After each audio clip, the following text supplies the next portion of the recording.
Professor Xi, you headed up the physics department at Temple University before your arrest. You are still employed there. I mean, you have your job, but it's not at the same position. Are you still pursuing the same research as well? I'm still doing my research, but this experience has dramatically impacted my research. So my research program is not as large as it used to be. Right? At the time of my arrest, I have 9 federal grants and the contract, and now I have 2. And there were 15 students postdoc and the senior personnel at that time, and now I have 3. When you're sort of doing your research, and obviously there's always sort of the collaborative process that we see amongst a lot of sciences, is that process, do you find it harder now? Are there people who maybe don't want to work with you? Are you finding impediments to sort of, just conducting your science? That situation has not arisen because, as I said, my research program is much smaller than it used to be. But I do know Chinese scientists who are scared and terrified, and they stop collaborating with Chinese colleagues. Talk a little bit about the government funding, because that's a big part of what you do. You do rely on it. Are you applying for it the same way that you did before and you're just not getting the amount of money that you were before? How has the process changed in obvious ways and perhaps more subtle ways? Yeah, I am still applying for funding, but I'm trying to push for joint project that I will not be the sole PI. And the reason for doing that is after my experience, I realized what the government can twist to charge me. So to apply for funding or manage funding, you have to sign a lot of forms and check a lot of boxes. And I understand that anything that I do which is not exactly accurate could be the reason for them to charge me.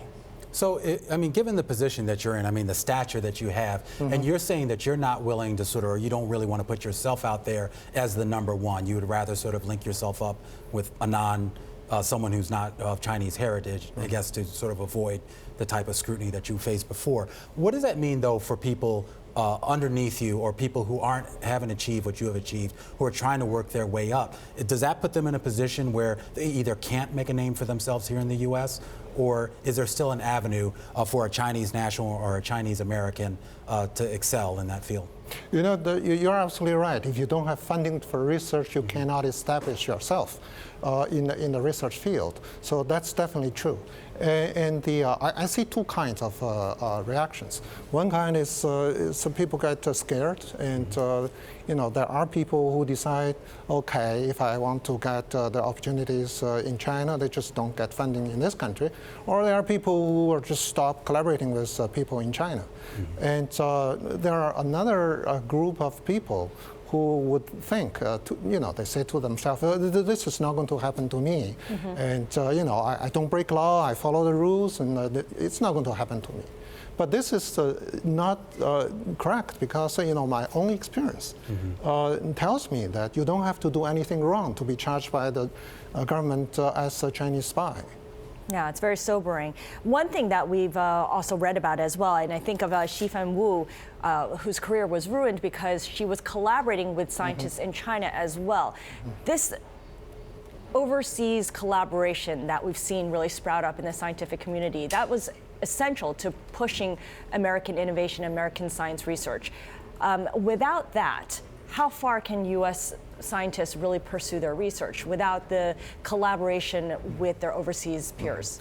You're absolutely right. The preeminence of U.S. science and technology after World War II is to large part due to its competitive ecosystem.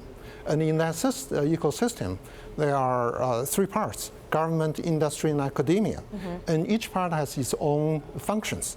For academia, its job is to train next generation scientists and engineers and to conduct open research, which require free flow of information.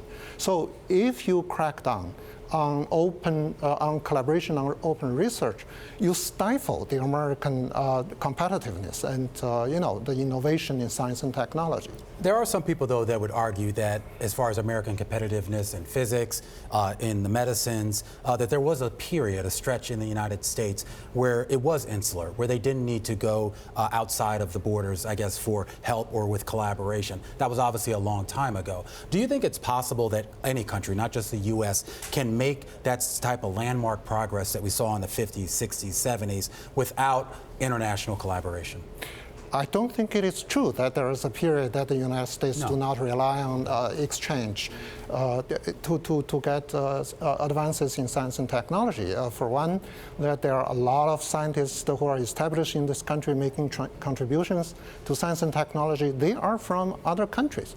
So you need talents that come from all over the world to the United States to make it competitive.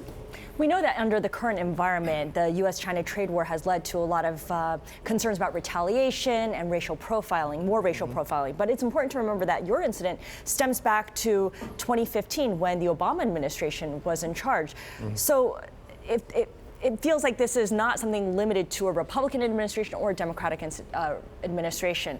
What's the likelihood that anything will change if we get a change in the presidency come 2020?